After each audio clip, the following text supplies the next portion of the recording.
America's Pastime by Jake Hall.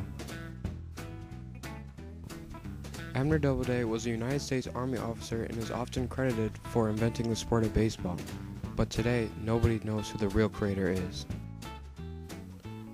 Forbes Field, located in Pittsburgh, Pennsylvania, was recorded as the first ever baseball stadium, playing its first game against the Cubs on June 30th, 1909. George the Babe Ruth was a left-handed New York Yankee, starting his career as a pitcher but later moving to the outfield. The seven-time world champion from the regretted Boston Red Sox trade is known as one of the greatest players to ever play the game.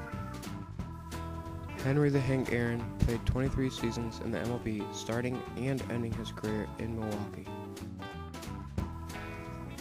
He was a runner-up for the home run title and made several appearances in the All-Star Game from the years 1955 to 1975.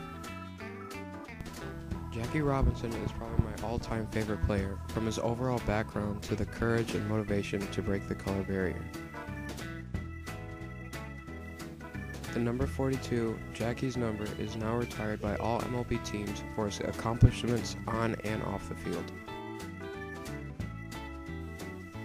World Series championships are hard to come by, but the New York Yankees made it seem like it wasn't the hardest thing to do, winning back-to-backs, three-peats, and even winning 4 years in a row. The Yankees are known as the most winningest team in the MLB. Now, New York isn't the only place known for winning. The 12 to 14-year-old Little Leaguers from all around the world come to Williamsport, and they play the game like they're in the MLB, from getting all new equipment to playing under the lights on the big stage.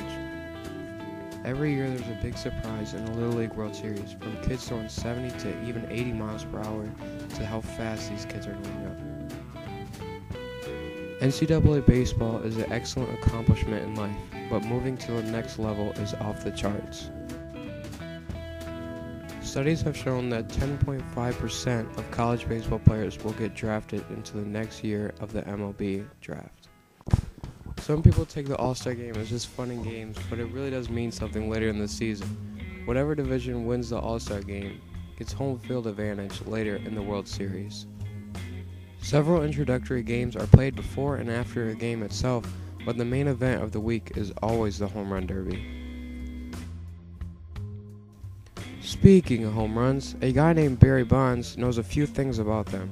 In his 21-year career, he hit an impressive 762 home runs.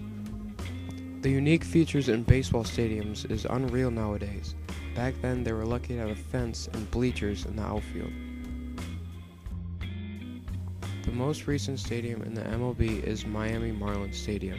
Marlins Park is the smallest stadium, but the architecture of it is truly beautiful. Well, ending my presentation, and the MLB season is ending in the World Series, but you guys should know the outcome this year. It's just I really don't want to talk about it, but thanks.